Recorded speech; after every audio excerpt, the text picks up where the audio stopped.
ಸಿದ್ಧವಾಗಿದೆ. ಮತ್ತೊಂದು ವಿಶೇಷ ನಾನು ಇಲ್ಲಿ ಸ್ಮರಿಸಲೇಬೇಕು.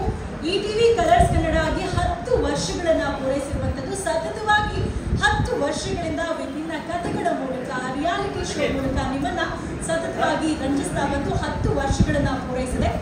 ಇದೇ ಸಂದರ್ಭದಲ್ಲಿ, ಇದೇ ಸಂಭ್ರಮದೊಂದಿಗೆ ನಿಮ್ಮ ಮುಂದೆ ನಂದಗೋಕುಲ ಧಾರಾವಾಹಿ ಕೂಡ ಬರೋದಕ್ಕೆ ಸಿದ್ಧವಾಗಿದೆ. ಇದೇ ಜೂನ್ 4ರಿಂದ ನಮ್ಮ ಧಾರಾವಾಹಿ ತೆರೆಗೆ ಬರೋದಕ್ಕೆ ರೆಡಿಯಾಗಿರುವಂಥದ್ದು. ನಂದಗೋಕುಲ ಧಾರಾವಾಹಿ ಬಗ್ಗೆ ಹೇಳಬೇಕು ಅಂತಂದ್ರೆ, ಒಬ್ಬ ಅಪ್ಪ ತನ್ನ ಮಕ್ಕಳನ್ನ ಹೀರೋ ಮಾಡೋದಕ್ಕೆ ಯಾವ ರೀತಿಯಾಗಿ ಹೋರಾಡ್ತಾನೆ. ಸಾಮಾನ್ಯವಾಗಿ ಎಲ್ಲ ಮಕ್ಕಳಿಗೂ ಅಪ್ಪನೇ ಹೀರೋ, ಆದ್ರೆ ಇಲ್ಲಿ ಅಪ್ಪ ತನ್ನ ಮಕ್ಕಳನ್ನ ಹೀರೋ ಮಾಡೋದಕ್ಕೆ ತಾನು ಅಪ್ಪ ಅಂತ ಕರೆಸ್ಕೊಂಡ ದಿನದಿಂದ ಮಕ್ಕಳು ಎದೆ ಮಟ್ಟಕ್ಕೆ ಬೆಳೆಯೋವರೆಗೂ ಕೂಡ ಎಷ್ಟರ ಮಟ್ಟಿಗೆ ಹೋರಾಡ್ತಾರೆ. ತಾನು ಬೆಳೆಸಿದಂತಹ ಮಕ್ಕಳು ತನ್ನ ಮಾತನ್ನ ಕೇಳಬೇಕು, ತಾನು ಹಾಕೊಟ್ಟಂತಹ ಹಾದಿಯಲ್ಲೇ ಹೋಗಬೇಕು, ಹೆಮ್ಮೆಯಿಂದ ನನ್ನ ಮಕ್ಕಳು ನನ್ನ ಮಾತು ಕೇಳ್ತಾರೆ ಅಂತ ಅನ್ಕೋಬೇಕು ಅಂತ ಯೋಚನೆ ಮಾಡುವಂತಹ ಅಪ್ಪ, ಒಂದು ರೀತಿ ಭಯದಲ್ಲೇ ಬೆಳೆಯುವಂತಹ ಮಕ್ಕಳು ಯಾವ ರೀತಿಯಾಗಿ ತನ್ನ ಅಪ್ಪನ ಆಸೆಗಳನ್ನ ಪೂರೈಸ್ತಾರೆ ಅನ್ನುವಂಥದ್ದು ಇದೇ ಬುಧವಾರದಿಂದ ರಾತ್ರಿ 9 ಗಂಟೆಗೆ ನಿಮ್ಮ ಮುಂದೆ ತೆರೆ ಮೇಲೆ ಬರಲಿದೆ. ಪ್ರತಿದಿನ ನಿಮ್ಮ ನೆಚ್ಚಿನ ಕಲರ್ಸ್ ಕನ್ನಡ ವಾಹಿನಿಯಲ್ಲಿ. ಜೊತೆ ಒಂದು ರೀತಿ ಎಮೋಷನಲಿ ಕನೆಕ್ಟ್ ಆದಂತಹ ಧಾರಾವಾಹಿ ಆಗಿತ್ತು. ಹಾಗಾಗಿ ಇದೇ ಧಾರಾವಾಹಿ ಬಗ್ಗೆ ಕೂಡ ಈಗ ನಮ್ಮ ನಂದಗೋಕುಲ ಸೀರಿಯಲ್ ಬಗ್ಗೆ ಕೂಡ ಅದೇ ರೀತಿಯಾದಂತಹ ಒಂದು ಕುತೂಹಲ ಮನೆ ಮಾಡಿದೆ. ಧಾರಾವಾಹಿ ಬಗ್ಗೆ ಹಾಗೆ ತಮ್ಮ ಪಾತ್ರಗಳ ಬಗ್ಗೆ ಇಡೀ ನಮ್ಮ ಧಾರಾವಾಹಿ ತಂಡದವರು ಮಾತನಾಡ್ತಾರೆ. ಆದರೆ ಅದಕ್ಕಿಂತ ಮುಂಚೆ ಧಾರಾವಾಹಿಯ ಪ್ರೋಮೋವನ್ನ ನೋಡ್ಕೊಂಡ್ ಬರೋಣ. ಮೊದಲ ಪ್ರೋಮೋವನ್ನ ನಾವಿದೀಗ ನೋಡೋಣ.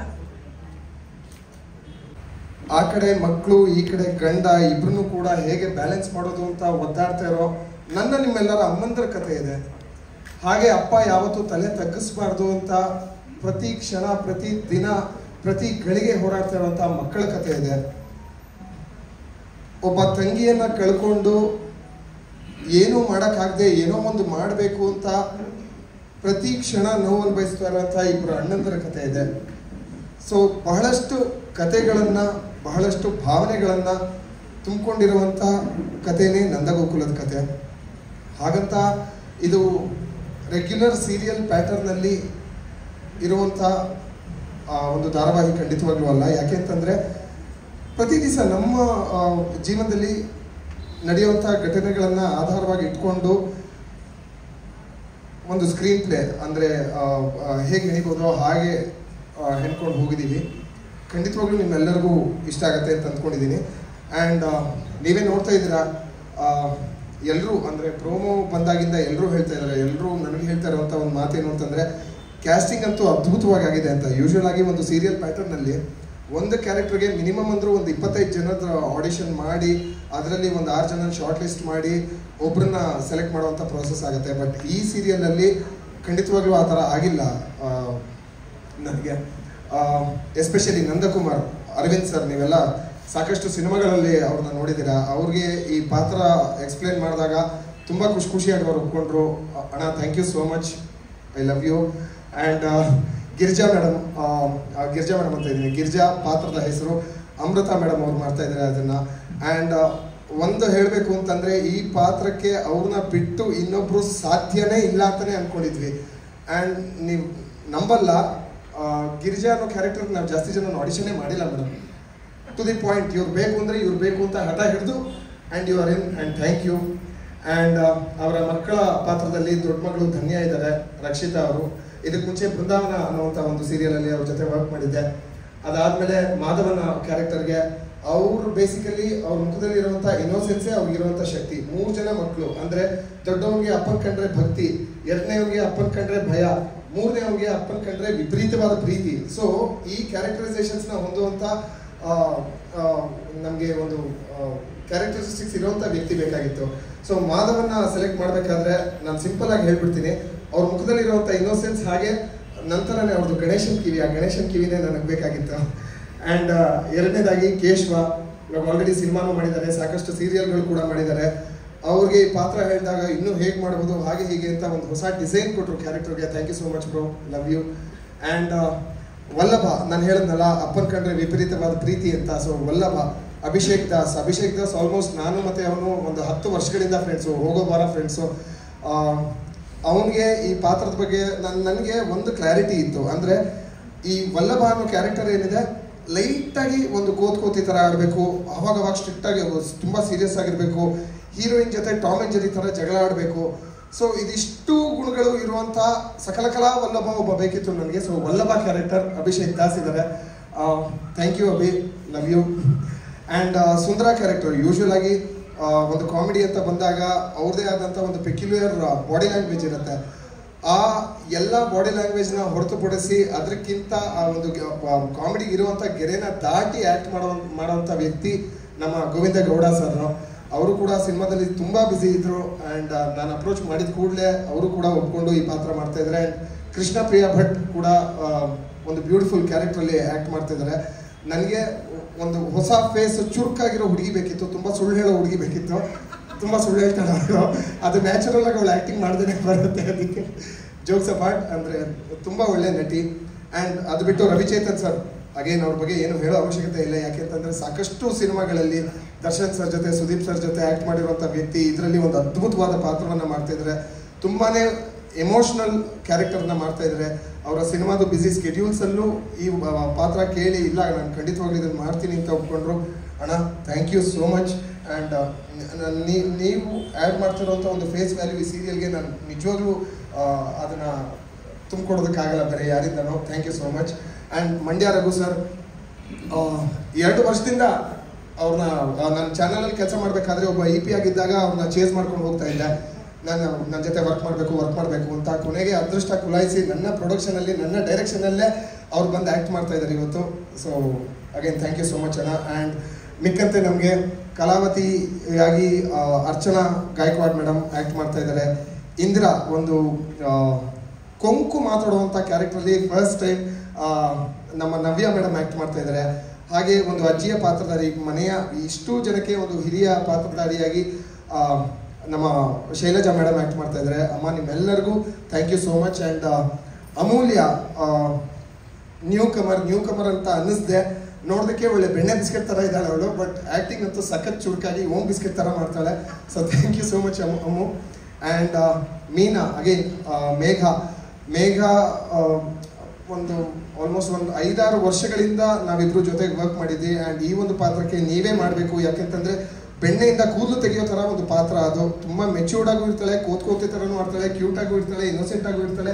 ತುಂಬ ಶೇಡ್ಸ್ ಇರುವಂಥ ಒಂದು ಪಾತ್ರನ ಒಂದು ಮೆಚ್ಯೂರ್ಡ್ ಹುಡುಗಿ ಹ್ಯಾಂಡಲ್ ಮಾಡಬೇಕಿತ್ತು. ಸೊ ಅವರು ಹ್ಯಾಂಡಲ್ ಮಾಡ್ತಾ ಇದ್ದಾರೆ. ಆ್ಯಂಡ್ ಇಷ್ಟು ನನ್ನ ಆರ್ಟಿಸ್ಟ್ ಟೀಮ್. ಇದ್ರ ಜೊತೆಗೆ ಶ್ರೀಕಂಠ ಅವರಿದ್ದಾರೆ, ಚಂದ್ರಮೋಹನ್ ಅಂತ, ತುಂಬಾ young and fresh talent. I love you ಚಿನ್ನ, thank you so much for being a part of this team. ಅದರ ಹೊರತಾಗಿ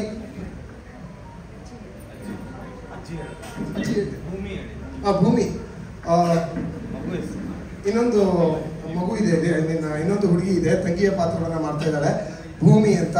ಆ್ಯಂಡ್ ಅವಳು ನಿರ್ವಹಿಸ್ತಾ ಇರುವಂಥ ಪಾತ್ರ ಜ್ಯೋತಿ ಅಂತ. ಯಾವಾಗಲೂ ಹೊಟ್ಟೆ ಹೊರ್ಕೊಂಡೇ ಇರ್ತಾಳೆ. ಸೊ ಇದು ನಮ್ಮ ಆರ್ಟಿಸ್ಟ್ ಟೀಮ್ಗೆ ಬಂದರೆ ಇದು ನಮ್ಮ ಆರ್ಟಿಸ್ಟ್ ಟೀಮ್. ಸೊ ಇದರ ಹೊರತಾಗಿ ನಂದಗೋಕುಲ ಅನ್ನುವಂಥ ಒಂದು ಪ್ರಾಜೆಕ್ಟ್, ಸಾರಿ ಇನ್ನು 2 ನಿಮಿಷ ಮಾತಾಡ್ಬಿಡ್ತೀನಿ ಅಷ್ಟೇ. ನಂದಗೋಕುಲ ಅನ್ನುವಂಥ ಒಂದು ಪ್ರಾಜೆಕ್ಟು ತುಂಬಾ ದೊಡ್ಡ ಕನಸುಗಳನ್ನು ಇಟ್ಕೊಂಡು ಸ್ಟಾರ್ಟ್ ಆದಂಥ ಪ್ರಾಜೆಕ್ಟ್ ಇದು. ಬೇಸಿಕಲಿ ಕಲರ್ಸ್ ಕನ್ನಡಕ್ಕೆ ನಾನು ಥ್ಯಾಂಕ್ಸ್ ಹೇಳಲೇಬೇಕು. ಯಾಕೆಂತಂದರೆ ಯಾರು ನನ್ನನ್ನು ನಂಬದೇ ಇರುವಂಥ ಒಂದು ಸ್ಥಿತಿಯಲ್ಲಿ ನಾನು ಇದ್ದಾಗ ನಮ್ಮ ಚಾನಲ್ನ ಫಿಕ್ಷನ್ ಹೆಡ್ JD ಸರ್ ಅವ್ರು ಇವತ್ತು ಬರೋಕ್ಕಾಗಲಿಲ್ಲ. JD ಸರ್ ನನಗೆ ಈ ಒಂದು ಅವಕಾಶ ಕೊಟ್ಟು ನಿನ್ನ ಕೈಲಿ ಆಗತ್ತೆ ಮಾಡು ಅಂತ ಹೇಳಿ ಈ ಒಂದು ಅವಕಾಶನ ನನಗೆ ಕೊಟ್ಟಿದ್ದಾರೆ. JD sir thank you so much. ಇದನ್ನು ಎಷ್ಟರ ಮಟ್ಟಿಗೆ ಬೆಸ್ಟಾಗಿ ಮಾಡ್ಬೋದೋ ಖಂಡಿತವಾಗ್ಲೂ ಮಾಡ್ತೀನಿ, ಒಬ್ಬ ಡೈರೆಕ್ಟರ್ ಆಗಿ, ಒಬ್ಬ ಪ್ರೊಡ್ಯೂಸರ್ ಆಗಿ. ಆ್ಯಂಡ್ ಇದು ಆಲ್ಮೋಸ್ಟ್ ನನ್ನ ಒಂದು 10 ವರ್ಷದ ಕನಸು. ಒಂದು ಪ್ರೊಡಕ್ಷನ್ ಮಾಡಬೇಕು ಅನ್ನೋದು ಒಂದು 9ರಿಂದ 10 ವರ್ಷದ ಕನಸು.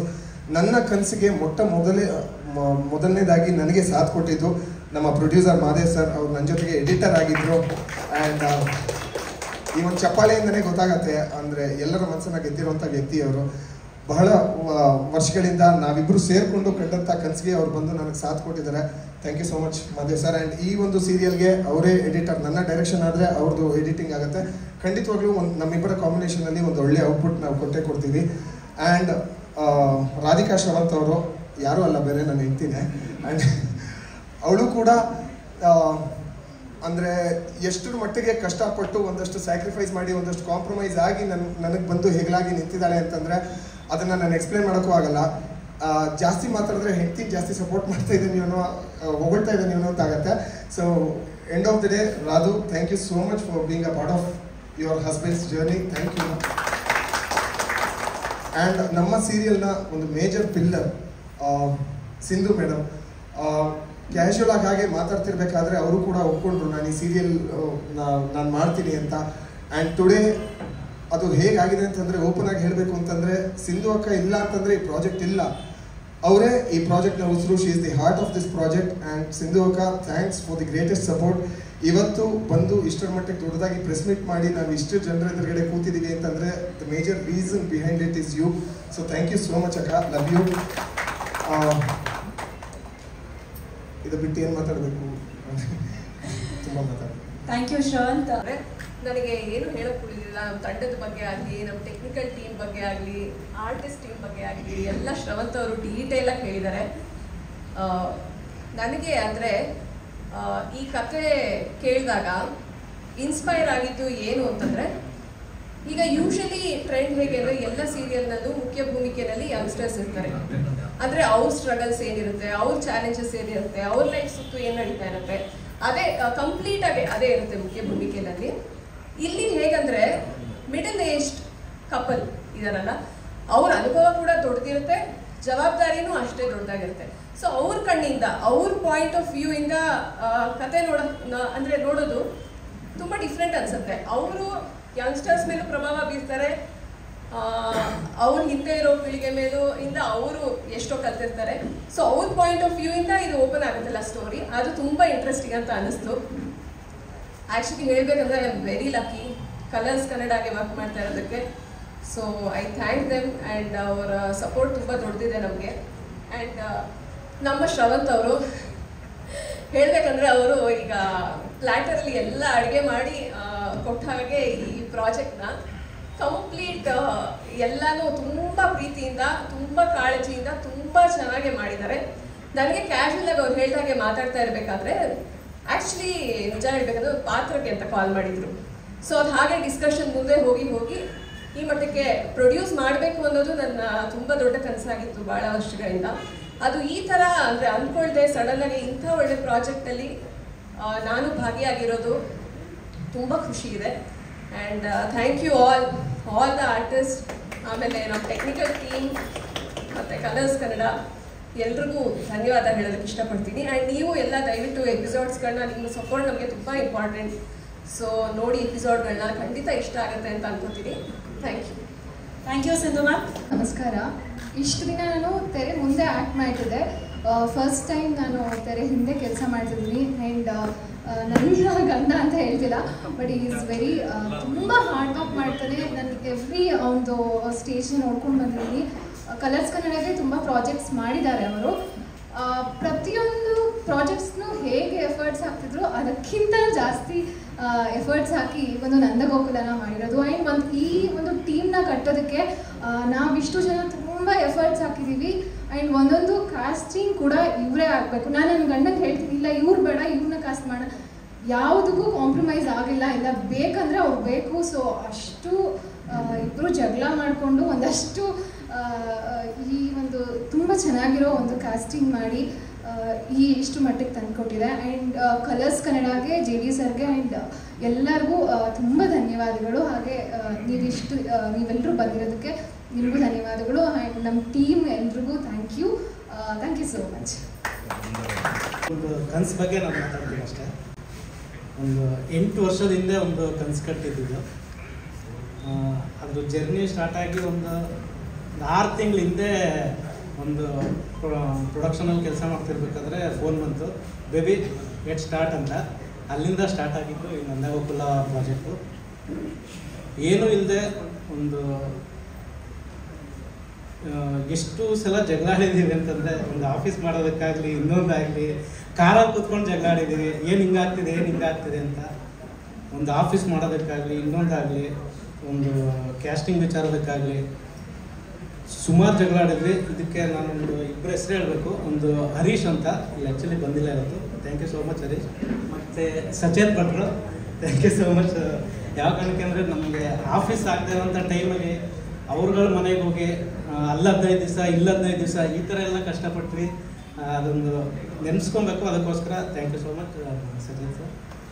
ಮತ್ತು ಕೆಲವೊಬ್ಬರು ಟೆಕ್ನಿಷಿಯನ್ ಬಂದಿಲ್ಲ ಇಲ್ಲಿ, DOP ಗೌತಮ್ ಮತ್ತು ಸ್ಕ್ರೀನ್ ಪ್ಲೇ ಇವರೇ ಇದ್ದಾರೆ. ಮತ್ತು ಸಾಹಿತ್ಯ ಬರೆದವರು Raksha, thank you so much. ಮತ್ತು direction department Dheeraj, thank you.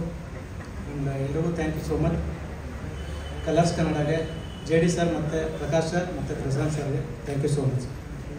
Thank you Mahodaya sir. ಇನ್ನು ನಮಸ್ಕಾರ. ನಾನು 2 ವಿಚಾರ ಹೇಳ್ತೀನಿ. ಮೊದಲನೇದಾಗಿ ನಾನು ಅರವಿಂದನಾಗಿ, ಇನ್ನೊಂದು ಸಲ ನಂದಕುಮಾರ್ ಆಗಿ 2 ವಿಚಾರ ಹೇಳ್ತೀನಿ. ನಾನು ಇಂಡಸ್ಟ್ರಿಗೆ ಬಂದಿದ್ದೆ ಸೀರಿಯಲ್ನಿಂದ. ಸುಮಾರು ಒಂದು 23 ವರ್ಷದ ಹಿಂದೆ ನಾಗಾಭರಣ ಅವರ ಮಹಾಮಾಯಿ ಸೀರಿಯಲ್ ಮೂಲಕ ನಾನು ಎಂಟ್ರಿ ತಗೊಂಡೆ. ಅಲ್ಲಿಂದ ಬಹುಶಃ ಕಳೆದ 10 ವರ್ಷದ ಹಿಂದೆ ನಾನು ಸೀರಿಯಲ್ ಬೇಡ, ಬರೀ ಸಿನಿಮಾ ಮಾತ್ರ ಮಾಡೋಣ ಅಂತ ನಿಲ್ಲಿಸಿದ್ದೆ. ಅಲ್ಲಿ ತನಕ ಒಂದು 50 ಸೀರಿಯಲ್ನಲ್ಲಿ ನಾನು ಆ್ಯಕ್ಟ್ ಮಾಡಿದ್ದೆ. ಇವತ್ತು ನಾನೇನಾದರೂ ಒಬ್ಬ ಕಲಾವಿದ ಅಂತ ಜನ ನನ್ನ ಗುರುತಿಸಿದ್ರೆ ಅದಕ್ಕೆ ನನಗೆ ಅವತ್ತು ತಿದ್ದಿ ತೀಡಿ ಬುದ್ಧಿ ಹೇಳಿ ಆ್ಯಕ್ಟಿಂಗ್ನ ಕಲಿಸ್ಕೊಟ್ಟಂಥ ಎಲ್ಲ ನನ್ನ ಹಿರಿಯ TV ಧಾರಾವಾಹಿಗಳ ನಿರ್ದೇಶಕರುಗಳಿಗೆ ನನ್ನ ನಮಸ್ಕಾರ. ಮತ್ತು ಅವರಿಂದನೇ ನಾನಿವತ್ತು ಈ ಮಟ್ಟದಲ್ಲಿ ಇದ್ದೀನಿ ಅಂತ ಹೇಳ್ಕೊತೀನಿ. TN ಸೇದಾರಾಮು, ಸೇತುರಾಮ್, ನಾಗ್ತಿಹಳ್ಳಿ ಚಂದ್ರಶೇಖರ್, ಸಂಜೀವ್ ತಗಡೂರು, ರಾಜೇಂದ್ರ ಸಿಂಗ್, ನಾಗಾಭರಣ, ಈ ಥರ ಎಲ್ಲ ಹಿರಿಯ ನಿರ್ದೇಶಕರ ಕೈ ಕೆಳಗೆ ನಾನು ಕೆಲಸ ಮಾಡಿದ್ದೀನಿ. ಸೀರಿಯಲ್ ಅಂದರೆ ಒಂಥರ ಮೊನೋಟನಸ್ ಲೈಫ್. ಅದು ಇತ್ತೀಚಿನ ನಾವು ಮಾಡ್ತಿದ್ದಾಗ ಅವಾಗೆಲ್ಲ ಒಬ್ಬ ನಿರ್ದೇಶಕ ಅವನದೇ ಎಲ್ಲ ಇತ್ತು. ಕತೆ, ನಿರ್ದೇಶನ, ಸ್ಕ್ರೀನ್ ಪ್ಲೇ ಏನು ಬೇಕೋ ಎಲ್ಲ ಅದನ್ನ ಅವರೇ ಮಾಡ್ತಾಯಿದ್ರು. ಅವಾಗೊಂಥರ ಬೇರೆ ಥರ ಸೀರಿಯಲ್ಗಳು ನಡೀತಾ ಇತ್ತು. ಕಾಲಕ್ರಮೇಣ ಅದನ್ನೆಲ್ಲ ಜವಾಬ್ದಾರಿಯನ್ನು ಚಾನಲ್ಗಳೇ ತೊಗೊಂಡ್ಬಿಡ್ತು. ಇವತ್ತು ಕೂಡ ಯಾವುದೇ ಸೀರಿಯಲ್ ಇರ್ಬೋದು, ಚಾನಲ್ಲೇ ಪ್ರೊಡ್ಯೂಸರು. ಇವ್ರು ಪ್ರೊಡ್ಯೂಸರ್ಸ್ ಅಂತ ಏನಿದ್ದಾರೆ ಇವರೆಲ್ಲ ಲೈನ್ ಪ್ರೊಡ್ಯೂಸರ್ಸ್ ಆಗಿರ್ತಾರೆ. ಇದು ವಾಸ್ತವ. ನಾನು 10 ವರ್ಷದ ಹಿಂದೆ ಸೀರಿಯಲ್ ಬಿಡೋಕ್ಕೂ ಒಂದು ಕಾರಣ ಇತ್ತು. ಬರ್ತಾ ಬರ್ತಾ ಪಾತ್ರಕ್ಕೆ ಬೇಕಾದಂಥ ಕತೆ ಚೇಂಜ್ ಆಗ್ತಾ ಹೋಯಿತು. ಹೆಣ್ಣು ಮಕ್ಕಳ ಧಾರಾವಾಹಿ ಆಯಿತು. ನಮಗೆ ಒಬ್ಬ ಗಂಡನಾಗಿ ಅಥವಾ ಅಣ್ಣನಾಗಿ ಅಪ್ಪನಾಗಿ ಯಾವ ಥರ ರೋಲ್ ಅವಾಗ ಮಾಡ್ತಾ ಇದ್ವು, ನಮ್ಮ ಪ್ರಾಮಿನೆನ್ಸ್ ಕಮ್ಮಿ ಆಗ್ತಾ ಬಂತು. ಒಂಥರ ಅಮ್ಮನವ್ರ ಗಂಡ ಆ ಥರ ರೋಲ್ಗಳಾಗಕ್ಕೆ ಶುರು ಆಯಿತು. ಸೊ ಆ ಕಾರಣಕ್ಕೋಸ್ಕರ ನಾನು ಅವತ್ತಿನ ಕಾಲಕ್ಕೆ ನನಗೆ ಸಾಕು, ಇದು ಬೇಡ, ವರ್ಸಟೈಲ್ ಆ್ಯಕ್ಟಿಂಗ್ ಕಲಿಬೇಕು ಅಥವಾ ಮಾಡಬೇಕು ಅಂತಂದ್ರೆ ಸಿನಿಮಾದಲ್ಲಿ ಮಾತ್ರ ಸಾಧ್ಯ ಅಂತ ಹೇಳಿ ನಾನು ಹೊರಗಡೆ ಬಂದುಬಿಟ್ಟಿದ್ದೆ. ಬಹುಶಃ ಈ 10 ವರ್ಷಗಳಲ್ಲಿ ಎಲ್ಲ ಚಾನಲ್ಗಳಿಂದ ನನಗೆ ಮತ್ತೆ ಸೀರಿಯಲ್ನಲ್ಲಿ ಆ್ಯಕ್ಟ್ ಮಾಡೋಕ್ಕೆ ಕರೀತಾನೆ ಇದ್ದರು. ಆದರೆ ಕತೆ ಕೇಳಿದಾಗ ನನಗೆ ಯಾವುದನ್ನು ಮಾಡಬೇಕು ಅಂತ ಅನ್ನಿಸ್ತಿರ್ಲಿಲ್ಲ. ಶ್ರವಂತ್ ನನಗೆ ಫೋನ್ ಮಾಡಿ ಇದ್ರ ಬಗ್ಗೆ ಫುಲ್ ಕತೆ ಹೇಳಿದಾಗ, ಇದು ಮುಖ್ಯ ಭೂಮಿಕೆ, ಇದು ಸೆಂಟರ್ ಆಫ್ ಅಟ್ರಾಕ್ಷನ್ನು, ಮತ್ತು ಇಡೀ ಕತೆ ಧಾರಾವಾಹಿ ಎಲ್ಲ ಹೋಗೋದೆಲ್ಲ ನಂದಗೋಕುಲದ ನಂದಕುಮಾರನ ಮೇಲೆ ಅಂತ ಗೊತ್ತಾದ ಮೇಲೆ ನಾನೀಗ ಇದನ್ನು ಒಪ್ಕೊಂಡೆ. No regrets. ಪಾತ್ರ ತುಂಬ ಚೆನ್ನಾಗಿದೆ. ಒಬ್ಬ ಕಲಾವಿದನಿಗೆ ಯಾವಾಗಲೂ ಬೇಕಾಗಿರೋದು ಹೊಸದಾಗಿ ಅವನನ್ನು ಹೇಗೆ ಪೋರ್ಟ್ರೇ ಮಾಡ್ತಾರೆ, ಅವನ ಹತ್ರ ಇರುವ ಒಂದಷ್ಟು ನಟನಾ ಕೌಶಲ್ಯವನ್ನು ಹೇಗೆ ಹೊರಗಡೆ ತೆಗಿಬೋದು, ನಾನು ಹೇಗೆ ಇನ್ನೊಂದು ಸ್ವಲ್ಪ ಹೊರಗಿನ ಜಗತ್ತಿಗೆ ನಾನೊಬ್ಬ ನಟನಾಗಿ ನಾನು ಕಾಣಿಸ್ಕೊಳ್ಬೋದು ಅನ್ನೋ ಆಸೆ ಪ್ರತಿಯೊಬ್ಬ ನಟನಲ್ಲಿ ಆ ತುಡಿತಾ ಇದ್ದೇ ಇರುತ್ತೆ. ನಾನು ಎಷ್ಟೋ ಸಿನಿಮಾಗಳಲ್ಲಿ ನಾನು ಬಹುಶಃ ನಮ್ಮ ವೆಂಕಿ ಅವ್ರ ಹತ್ರ ಎಲ್ಲ ಮಾತಾಡ್ಬೇಕಾದ್ರೆ ಹೇಳಿದ್ದೀನಿ, ಬಿ ಸುರೇಶ್ ಅವ್ರ ಹತ್ರ ಒಂದ್ಸಲ ಹಿಂಗೆ ಕೂತ್ಕೊಂಡು ಮಾತಾಡ್ತಾ ಇದ್ದಾಗ ಹೇಳ್ತಿದ್ದೆ, ಒಬ್ಬ ಕಲಾವಿದನ ಹಿಂಡುವ ನಿರ್ದೇಶಕ ಬೇಕು ಅಂತ. ಪಾತ್ರಕ್ಕೆ ಹೇಗೆ ಬೇಕೋ ಹಾಗೆ ಅವನನ್ನು ಮಾರ್ಪಾಡು ಮಾಡಿ, ಮೇಕ್ ಓವರ್ ಮಾಡಿ, ಆ ಪಾತ್ರದ ಒಳಗೆ ಪರಕಾಯ ಪ್ರವೇಶ ಮಾಡೋಕ್ಕೆ ಏನೇನು ಬೇಕೋ ಅದನ್ನೆಲ್ಲ ಹೇಳಿಕೊಡುವಂಥ ಒಬ್ಬ ನಿರ್ದೇಶಕ ನನಗೆ ಯಾವಾಗಲೂ ಬೇಕು ಅಂತ ನಾನು ಅಪೇಕ್ಷೆ ಪಡ್ತಾ ಇದ್ದೆ. ಬಹಳಷ್ಟು ಸಿನಿಮಾಗಳು ನನಗೆ ಸಿಕ್ಕಿದ್ದಾರೆ, ಇಲ್ಲ ಅಂತ ನಾನು ಹೇಳ್ತಾ ಇಲ್ಲ. ಆದರೆ ನಾನು ಹೀರೋ ಆಗಿ ಯಾವುದರಲ್ಲೂ ಮಾಡೇ ಇಲ್ಲ. ನಾನು ಮಾಡಿದ್ದೆಲ್ಲ ಪೋಷಕ ಪಾತ್ರಗಳೇ, ಬಟ್ ಅದರಲ್ಲೂ ಅವಾರ್ಡ್ ಬಂದಿತ್ತು, ಅದು ಬೇರೆ ವಿಚಾರ. ಈಗ ಶ್ರವಂತಿ ಕಥೆಯನ್ನು ಹೇಳಿ ನನಗೆ ತುಂಬ ಇಷ್ಟ ಆದ ಮೇಲೆ ಈ ಪಾತ್ರವನ್ನು ಒಪ್ಕೊಂಡಿದ್ದೀನಿ. ಈಗ ನಾನು ನಂದಕುಮಾರನ ವಿಚಾರವನ್ನು ನಿಮಗೆ ಹೇಳ್ಬಿಡ್ತೀನಿ. ಈಗಾಗಲೇ ನನಗೆ 2 ಹೆಣ್ಮಕ್ಳಿದ್ದಾರೆ, ಆದರೆ ಸೀರಿಯಲ್ ನನಗೆ 5 ಮಕ್ಕಳಾಯಿತು. ಫ್ಯಾಮಿಲಿ ಪ್ಲಾನಿಂಗ್ ಮಾಡಿಲ್ಲ. ಪ್ರತಿಯೊಬ್ಬ ತಂದೆಯ ಕಥೆ ಇದು. ನಮ್ಮ ಅಪ್ಪಂದರು ನಮ್ಮನ್ನೆಲ್ಲ ಬೆಳೆಸ್ತಾ ಇದ್ದಾಗ, ನಾವು ಚಿಕ್ಕವರಿದ್ದಾಗ ಅಪ್ಪ ಏನೋ ಹೇಳಿದ್ರೆ, ಕೋಪ ಮಾಡಿಕೊಂಡ್ರೆ ಯಾಕಿಷ್ಟು ಇರಿಟೇಟ್ ಮಾಡ್ತಾರೆ ಅಪ್ಪ ಅಂತ ಅನ್ನಿಸ್ತಾ ಇತ್ತು. ನಮಗೆ ಸ್ವಾತಂತ್ರ್ಯ ಇಲ್ವಾ ಅಂತ ಅನ್ನಿಸ್ತಾ ಇತ್ತು. ನಮ್ಮ ಇಷ್ಟಕ್ಕೆ ನಮ್ಮನ್ನು ಬದುಕಕ್ಕೆ ಬಿಡಲ್ಲ ಅಪ್ಪ ಅಂತ ಅನ್ನಿಸ್ತಾ ಇತ್ತು. ಅಷ್ಟೆಲ್ಲ ತುಮುಲಗಳನ್ನು ನಾವು ಅನುಭವಿಸ್ಕೊಂಡು ಮೇಲೆ ಬಂದವರು. ಆದರೆ ಅಪ್ಪ ಆದಾಗ ಅರ್ಥ ಆಯಿತು ಅಪ್ಪ ಯಾಕೆ ಬೈತಾ ಇದ್ರು ಅಂತ. ಅಂದರೆ ಒಬ್ಬ ಅಪ್ಪನಿಗೆ ಎಷ್ಟು ಜವಾಬ್ದಾರಿ ಇದೆ ಅನ್ನೋದನ್ನ ಈ ಸೀರಿಯಲ್ ಹೇಳ್ತಾ ಹೋಗುತ್ತೆ. ಬಹುಶಃ ಎಲ್ಲ ಅಪ್ಪಂದ್ರು ಅನುಭವಿಸಿರೋದೇ ಈ ಕತೆ, ಇದರಲ್ಲಿ ಹೊಸದೇನಿಲ್ಲ. ಪ್ರತಿಯೊಂದು ಕುಟುಂಬದಲ್ಲಿ ಪ್ರತಿಯೊಬ್ಬ ಅಪ್ಪ ನಡ್ಕೊಳ್ಳುವ ರೀತಿ, ಅಪ್ಪ ಅನುಭವಿಸುವ ನೋವು, ಅವಮಾನ ಎಲ್ಲನೂ ಈ ಸೀರಿಯಲ್ನಲ್ಲಿದೆ. ಮಕ್ಕಳನ್ನ ಹೇಗೆ ಬೆಳೆಸಬೇಕು ಅನ್ನೋದು ನಮಗೊಂದು ಅಪ್ಪಂದ್ರಾದವ್ರಿಗೆ ಒಂದು ಕನಸಿರುತ್ತೆ. ಅದಕ್ಕೊಂದು ಚೌಕಟ್ಟು ಹಾಕ್ತೀವಿ, ಒಂದು ದಾರಿ ಮಾಡ್ತೀವಿ. ಮಕ್ಕಳು ಕೇಳಲ್ಲ, ಇಲ್ಲ ನಾನು ಈ ದಾರಿಯಲ್ಲೇ ಹೋಗ್ಬೇಕು, ಹಠ ಮಾಡ್ತಾರೆ. ಹೋಗು ಅಂತ ಬಿಡ್ತೀವಿ, ಬಿಟ್ಟಾಗ ಎಲ್ಲೆಲ್ಲ ಹೊರಟೋಗ್ತಾರೆ. ಮತ್ತೆ ನಾವು ಕಡಿವಾಣ ಹಾಕಬೇಕು, ಮತ್ತೆ ಹೇಳ್ಕೊಂಡ್ಬರ್ಬೇಕು. ಇದೆಲ್ಲ ಹೇಗೆ ಸಾಧ್ಯ? ಇವತ್ತಿನ ಪರಿಸ್ಥಿತಿಯಲ್ಲಿ ಎಲ್ಲ ಮೈಕ್ರೋ ಫ್ಯಾಮಿಲೀಸ್ ಆಗೋಗಿದ್ದಾರೆ. ಗಂಡ ಹೆಂಡತಿ ಹೊರಗಡೆ ಬಂದು ಒಂದು ಸಪರೇಟ್ ಕುಟುಂಬ ಮಾಡಿಕೊಂಡು ಒಂದು ಫ್ಲ್ಯಾಟಲ್ಲೋ ಒಂದೆಲ್ಲೋ ಒಂದು ಮನೆ ಮಾಡ್ಕೊಂಡಿದ್ದಾರೆ.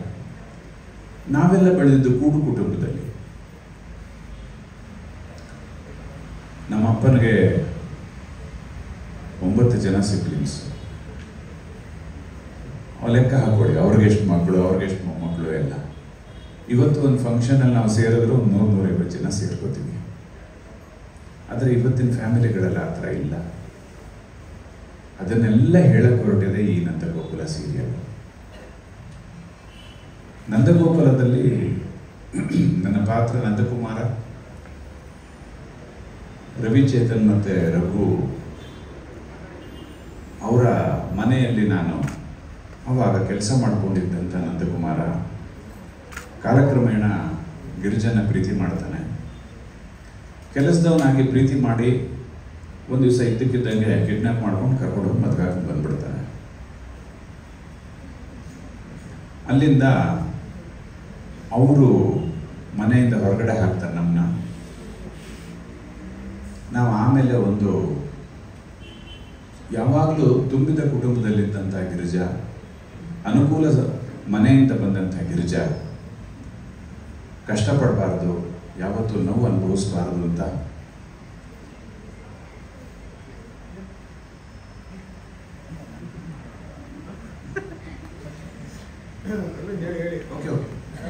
ಒಂದು episode it's all in the promo. ಆಗಲೇ ಪ್ರೋಮೋದಲ್ಲಿ ಅರ್ಧ ಸತ್ಯ ಹೇಳ್ಬಿಟ್ಟಿದ್ದೀವಿ, ಇನ್ನೇನು ಅಲ್ಲಿ ಉಳ್ಕೊಂಡಿಲ್ಲ. ಎನಿವೆ ಬೇರೆ ಮನೆ ಮಾಡ್ಕೊಡ್ತಾರೆ. ಶಾರ್ಟ್ ಆ್ಯಂಡ್ ಸ್ವೀಟ್ ಆಗಿ ಹೇಳ್ತಾರೆ. ಒಂದು ಹೊಸ ಬಾಳನ್ನು ಕಟ್ಕೋತೀನಿ, ಅವಳಿಗೆ ಯಾವುದೂ ಕೊರತೆ ಬರದ ಹಾಗೆ ನೋಡ್ಕೋತೀನಿ. ಅಲ್ಲಿಂದ ನಮ್ಮ ಪ್ರಯಾಣ ಶುರು ಆಗುತ್ತೆ. ಕಷ್ಟಪಟ್ಟು ಒಂದು ಅಂಗಡಿ ಮಾಡಿಕೊಂಡು ಒಂದು ಮನೆ ಕಟ್ಕೊಂಡು 5 ಮಕ್ಕಳನ್ನು ಮಾಡ್ಕೋತೀನಿ. ಇದಾದ ಮೇಲೆ ಶುರು ಆಗುತ್ತೆ. ನಾವೀಗ ನಿಮ್ಗೆ ಹೇಳಕ್ಕೆ ಹೊರಟಿರೋದು ಮಕ್ಕಳೆಲ್ಲ ದೊಡ್ಡವರಾದ್ಮೇಲೆ. ಮಕ್ಕಳು ಚಿಕ್ಕವರಿದ್ದಾಗಿದ್ದಾಗ ಏನೇನು ಕಷ್ಟಪಟ್ವಿ, ನಾವು ಏನೇನು ಮಾಡಿದ್ವಿ ಅಂತ ಹೇಳಲ್ಲ, ಅದು ಬೇಡ ಈಗ ಅಲ್ವಾ. ಈಗ ದೊಡ್ಡ ಮಕ್ಕಳು ಮದುವೆ ಆಗಿದೆ, ಅವಳ ಮಗು ನಾಮಕರಣನೂ ಆಗಿದೆ. ಇನ್ನು ಈಗ ನನಗೆ ಜವಾಬ್ದಾರಿ ಇರೋದು 3 ಗಂಡು ಮಕ್ಕಳು, 1 ಹೆಣ್ಣು ಮಗು ಮದುವೆ ಆಗಬೇಕು. ಈ ಗಂಡು ಮಕ್ಕಳು ನನ್ನ ಮಾತು ಕೇಳ್ತಾರ? ನಾನು ಅಂದ್ಕೊಂಡ ಹಾಗೆ ನಂದಗೋಕುಲ ಉಳ್ಕೊಳುತ್ತಾ? ಅಪ್ಪನಾಗಿ ನಾನು ಎಷ್ಟು ಜವಾಬ್ದಾರಿನ ನಿಭಾಯಿಸ್ತೀನಿ, ಮಕ್ಕಳು ನನಗೆ ಎಷ್ಟು ಗೌರವ ಕೊಡ್ತಾರೆ, ಎಷ್ಟು ಪ್ರೀತಿ ಕೊಡ್ತಾರೆ, ನಾನು ಈ ನೋವನ್ನ ಹೇಗೆ ಸಹಿಸ್ಕೋತೀನ ಇಲ್ವಾ, ಯಾಕೆ ಕೂಡು ಕುಟುಂಬದ ಮಕ್ಕಳುಗಳು ಬೇಕು ಅಂತ ಹೇಳಿ ನಾನು ನನ್ನ ಪ್ರೋಮೋದಲ್ಲಿ ನೀವು ನೋಡ್ತೀರಾ, ಯಾರು ಲವ್ ಮಾಡಿ ಮದುವೆ ಆಗಬೇಡಿ, ನಾನು ಹೇಳ್ದವ್ರನ್ನ ಮದುವೆ ಆಗಿ ಅಂತ ನಾನು ಹೇಳೋದನ್ನ ಪ್ರೋಮೋದಲ್ಲಿ ನೋಡಿದ್ದೀರಾ. ಸಿಂಪಲ್ ರೀಸನ್ ಅದು. ನಾನು ನಿಮ್ಗೆ ಹೇಳಿದೆ, ನನ್ನದು ಕೂಡು ಕುಟುಂಬದಲ್ಲೇ ನಾವು ಒಂದು ಫಂಕ್ಷನ್ ಆದರೂ 100-150 ಜನ ಸೇರ್ತೀವಿ. ಅದೇ ಪ್ರೀತಿಸಿ ಮನೆ ಬಿಟ್ಟು ಓಡೋಗಿ ಯಾರೂ ಇಲ್ಲದ ಬಾಳಿನಲ್ಲಿ ಯಾರಿರ್ತಾರೆ ನಮಗೆ ಜೊತೆಯಲ್ಲಿ? ಈ ಥರದ್ದು ಒಂದು ಸನ್ನಿವೇಶ ಇವತ್ತು ನಮ್ಮಲ್ಲಿ ಕಣ್ಣು ಮುಂದೆನೇ ಇದೆ. ಬಹಳಷ್ಟು ಜನ ಮನೆ ಬಿಟ್ಟು ಪ್ರೀತಿಸಿ ಓಡೋಗಿ ಮದುವೆ ಆಗಿ ಕಡೆಗೆ ಚೆನ್ನಾಗಿರೋರು ಇದ್ದಾರೆ, ಇಲ್ಲ ಅಂತಲ್ಲ, 50-50 ಇರ್ಬೋದು ಅಂತ ಅನ್ಕೋತೀನಿ ನಾನು. ಇನ್ನೊಂದು 50% ಜನ ಮನೆ ಬಿಟ್ಟು ಹೊರಗಡೆ ಹೋಗಿರೋದ್ರಿಂದ ಬಹಳಷ್ಟು ಬೇಗುದಿಯಲ್ಲಿದ್ದಾರೆ, ಸಂಸಾರದ ಬವಣೆಯಲ್ಲಿ ಸಿಕ್ಕಾಕೊಂಡಿದ್ದಾರೆ, ಸಂಸಾರ ನಿಭಾಯಿಸೋಕ್ಕಾಗದೆ, ಸಂಬಂಧಿಕರುಗಳನ್ನ ಉಳಿಸ್ಕೊಳ್ಳೋಕ್ಕಾಗದೆ, ಸಂಬಂಧಗಳನ್ನು ಉಳಿಸ್ಕೊಳ್ಳೋಕ್ಕಾಗದೆ ಒದ್ದಾಡ್ತಾ ಇದ್ದಾರೆ. ಇವ್ರು ಎಲ್ಲರಿಗೂ ಮನ ಮುಟ್ಟುವಂತೆ ಚಿತ್ರೀಕರಣ ಮಾಡುವಂತಹ ಜವಾಬ್ದಾರಿ ಶ್ರವಂತಲ್ಲಿದೆ. ಅದೇ ಥರ ಸ್ಕ್ರೀನ್ ಪ್ಲೇ ಅವ್ರನ್ನ ರಕ್ಷಾ ಅವರೆಲ್ಲ ಮಾಡಿದ್ದಾರೆ. ತುಂಬ ಅದ್ಭುತವಾಗಿ ಒಂದು ಕಥೆಯನ್ನು ಹೆಣ್ಕೊಂಡಿದ್ದಾರೆ. ಆ ನಂದಕುಮಾರನ ಪಾತ್ರ ನಾನು ಮಾಡಬೇಕಾದ್ರೆ ನಿಜವಾಗ್ಲೂ ನನಗೆ ಖುಷಿ ಆಗುತ್ತೆ. ಒಂದಷ್ಟು ಹೂಗಾಡೋ ಹಾರಾಡೋ ಸೀನ್ಗಳಿದ್ದಾವೆ, ಬಟ್ ಅದು ಕ್ಯಾರೆಕ್ಟರೈಸೇಷನು ಇನ್ನೂ ಮಾಡೋಕ್ಕಾಗಲ್ಲ. ಬಟ್ ತುಂಬ ಖುಷಿಯಾಗಿದೆ. ಒಂದು ವಿಭಿನ್ನ ಪಾತ್ರ. ಬಹುಶಃ ನಾನು ಬಹಳ ಸಿನಿಮಾಗಳಲ್ಲಿ ಅಪ್ಪನ ಪಾತ್ರ ಮಾಡಿದರೂ ಕೂಡ ಅದರಲ್ಲಿ ಡೈಲಾಗ್ಗಳು ಕಮ್ಮಿನೇ ಇತ್ತು. ಇದರಲ್ಲಿ ನಮ್ಮದೇ ಡೈಲಾಗ್ ಜಾಸ್ತಿ ಇದೆ. ನನ್ನ ಹೆಂಡತಿ ಗಿರಿಜಾ ಬೈತಾ ಇರ್ತಾಳೆ, ಎಲ್ಲನೂ ನೀವೇ ತಿನ್ಕೋತೀರ, ನಮಗೇನು ಹೇಳಕ್ಕೆ ಬಿಡಲ್ಲ ಅಂತ. ಅದಕ್ಕೆ ಈಗ ಮಾತಾಡಕ್ಕೆ ಬಿಟ್ಬಿಡ್ತೀನಿ. Thank you sir. ಬಹಳ ಸರ್, ನಿಮ್ಮೆಲ್ಲರ ಪ್ರಶ್ನೆಗಳಿಗೆ ಉತ್ತರ ಕೊಟ್ಟಿರ್ತಾರೆ. ಒಂದ್ಸಲ ಇಡೀ ಟೀಮ್ ಅವರು ಒಂದೆರಡು ಮಾತುಗಳನ್ನು ಒಂದೇ ನಿಮಿಷ ಮುಗಿಸ್ಬೋಣ. ನಾನು ತಿಂಗಳಲ್ಲಿ 15 ದಿವಸ ಡೇಟ್ ಅವ್ರಿಗೆ ಮೀಸಲಾಗಿಟ್ಟಿದ್ದೀನಿ. ಇನ್ನು 15 ದಿವಸ ನನಗೆ ಸಿನಿಮಾಗೆ ಇದೆ. ಮತ್ತು ಒಂದು ಕಂಡೀಷನ್ ಹಾಕೊಂಡಿದ್ದೆ ನಾನು ಶ್ರವಂತ್ಗೆ, ಸಿನಿಮಾ ಡೇಟ್ ಬಂದಾಗ ನನಗೆ ನೀನು ಅಡ್ಜಸ್ಟ್ ಮಾಡಿಕೊಡ್ಬೇಕು ಅಂತ. ಅದನ್ನು ಪಾಪ ಒಪ್ಕೊಂಡಿದ್ದಾನೆ. ಅವನೊಂದು ಸಿನಿಮಾ ಪರಾರಿ ಅಂತ ಮಾಡಿದ್ದ, ಅದ್ರಲ್ಲಿ ಅವನು ಹೀರೋ, ನಾನೇ ವಿಲ್ಲನ್. ನಾವು